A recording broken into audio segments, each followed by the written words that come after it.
There's one big stipulation. You have to spend one night on the island before the job becomes official. Apparently, it's a tradition. So they're hitting her with the Scooby-Doo. You gotta spend a night in the Haunted Mansion. Exactly. Okay. So we got the Scooby-Doo. Ken is reading this and immediately suspicious. Right? Hold on. I love the fact that you're gonna be this is a solo mystery team. It's one person with the entire Scooby and the gang in her head. Yeah. Gonna walk around and go fight ghosts. And I would have gotten away with it too if it wasn't for that person with dissociative identity disorder who could see things through the eyes of a child. So immediately suspicious, and she's like, this is either a scam or we're gonna get our organs stolen. But then Ken remembers that she actually applied to a bunch of caretaker jobs years ago, and likely this job. So she asked Solomon to brief her on what she's missed while she was away. For 6 years. And he says, it's not possible to sum up the last 6 years quickly.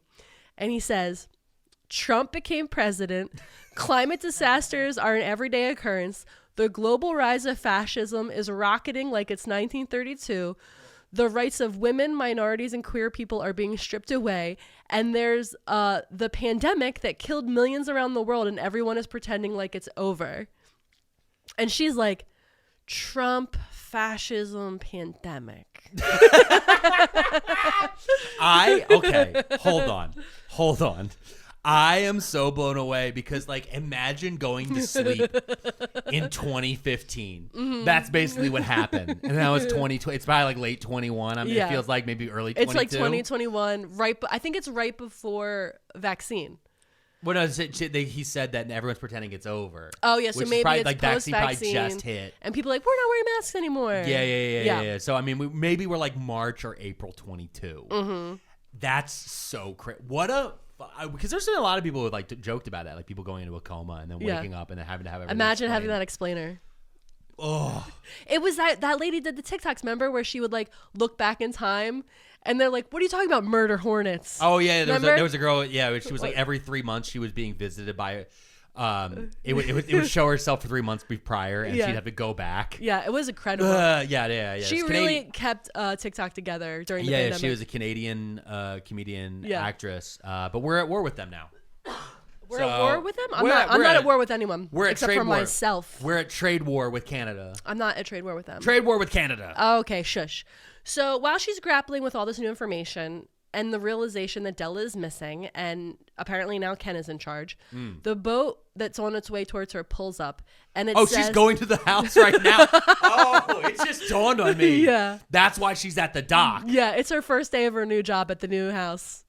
Caretaker. Oh, my God. Okay. Oh, my... Imagine... Okay, imagine you're like, what's going on? Trump is president. 1 million people died. Fascism and rights are gone. I have to go to an island for my new job? That's what's happening. Yeah, and the boat pulls up and it says, Captain John's Island Tours. Okay. So the next chapter... This is incredible intro. is a note in the collaborative journal showing that 5 years ago, Ken was dismissed from her Master's of Arts in Historic Preservation program and barred from future enrollment at the college because of an attack she did on her ex-boyfriend's father. So again, she went to school for this. This was her master's program, but she got kicked out because of she went to jail and a psych ward. Yeah. So anyway, she gets on the boat, and the captain of the little boat, his name is John. His vibes are very weird. Very weird. Well, yeah, he's a boat guy in New York. Yeah. I'm just going to throw it out there. Anybody who is boat people north of Philly, I don't trust. I don't trust New England boat people. I don't trust New York boat people. Okay. Once you get up to Canadian boat people, love them. Listen. I'm going to say this, boat people, I'm on your side. No, not this guy, John. This guy's no, John. No. I don't trust him. He's weird. No, that's fine. But I don't trust boat people. I've been saying this for years. I want to become a lake person. I want to hang out with boat people. And it disgusts me. I me. think liberals need to take over boat culture. Because every time I try to make a boat friend, they're really weird and Trumpy, and they all have Trump flags on their boats. Yeah. I need... It's part of their thing. Liberal boat people. Nobody has a boat that isn't thinking about how they can use their boat to get rid of something. Mainly evidence. People take boats, and they take it out, And then they always know where a slipstream is or something, and they throw a body. I just want a pontoon boat with a sliding board. I don't know why that's this is a different so type much. of boat. That's a different type of boat. That's all I want. But you don't drink. Yeah. Pontoon boats are for drinking. I went on a pontoon boat for a whole day. I didn't have any drinks. No, exactly. Well, I know you went on it for a day. I think I had a Capri Sun. You went on a pontoon boat for a day. And my life changed. But you don't want to go on a pontoon boat every weekend. Because I don't have a pontoon boat friend. Anyway, so the captain of this little boat, his name is John, vibes are bad. They start heading over to the island. The water's really rough. It's windy, choppy. The weather sucks. He tells her there's a storm coming. And see, that's creepy boat people shit. That's really creepy boat people shit. That's creepy boat people shit. This is creepy boat captain. Creepy boat captain is different than boat people. Okay, that's true. I'll give you that. Creepy boat captain, they're going, there's a storm coming. There's a storm a-brewing. There's a storm a-brewing here. And then he implies pretty overtly that he doesn't think she's the type of person that would take this job in a pretty rude way. Yeah. And we're gonna read some racism into that. Yeah. So we learned some more old lore about the island from John about how they used to host goblin hunts there.